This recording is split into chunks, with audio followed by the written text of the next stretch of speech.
Jongero kamano kuom medo kete mana ka Ramogi TV. Kwa dhi mbele ni chenro mag thiro weche mag njore. Mago ma irwake rawere oyudo sir makende tok tend kaonti ma Isiolo keto winjruok kod jokanyo riwruoge makedo kod njore. Spika mar kaonti ma Isiolo Mohamed Roba wacho ni kaonti no ikore mar siro chenro duto mageto thiro weche njore ma ithoro rwake rawere kod kweth mamoko mag njore kaka Al-Shabaab kin mamoko. Chenro no mauten kod bad migao makedo njore thurka ma idendo kaka National Counter Terrorism Center geto loko pach rawere mago mathoro donje oteku mag njore kendo puonjogi e yore mabende mondo kik gidonjre godo e yore gero piny.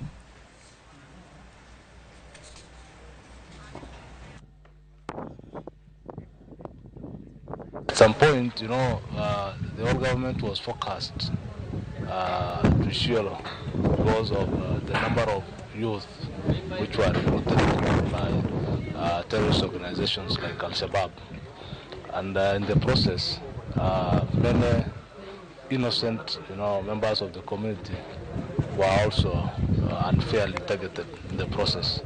So as a community, we don't want, to face such a scenario again. As a county assembly, we are going to support every initiative aimed at discouraging our youth from joining terrorist organizations like Al-Shabaab. We thought, as the people of Isiolo who are doing this work, the best thing is to ensure that our county takes it up as one of the key issues, as one of the key agenda, and that's why we came up with a memorandum of understanding that we have presented to our county government to ensure that it establishes a directorate of PCV.